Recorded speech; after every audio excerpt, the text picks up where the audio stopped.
সবাইকে আমার প্রণাম জানিয়ে আমি আমার একটা স্বরচিত কবিতা পরিবেশন করছি। কবিতাটির নাম নব সূচনা। লালে লাল নবারুণ উদিত পূর্ব আকাশে, ছড়াক তার প্রতি কিরণ স্নিগ্ধ বাতাসে। উকি দেয় রবি প্রত্যহ, বুকে আনি ছিল শান্তি। স্তব্ধ হোক স্তব্ধ সব, নিয়ে আসুক প্রশান্তি। ইতিহাসের পাতায় যদি খেয়াল করি কিছু মানুষের অবদান, তাদের অক্লান্ত পরিশ্রম ও ছাত্র পরিচর্যায় আজকের এই প্রতিষ্ঠান।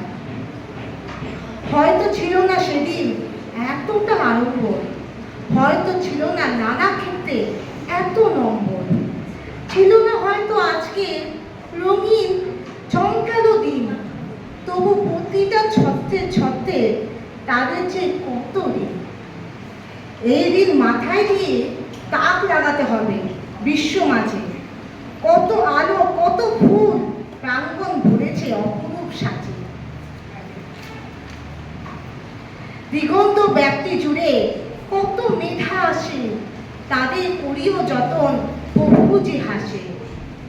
মেধা যেন না হারায় হাজার মানুষের ভিড়ে, সূর্য যেন অকালে না ডুবে কোনো সমুদ্র তীরে।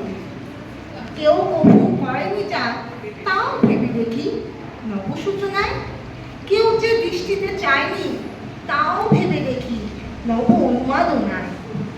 শত সহস্র সূর্য উদিত হচ্ছে রোজ, তারা যেন না হারায় রেখো প্রতিদিন খোঁজ। নব নব সূচনায় নতুন অভিমুখ, নব নব সূচনায় বারুক বাঙালির। নমস্কার।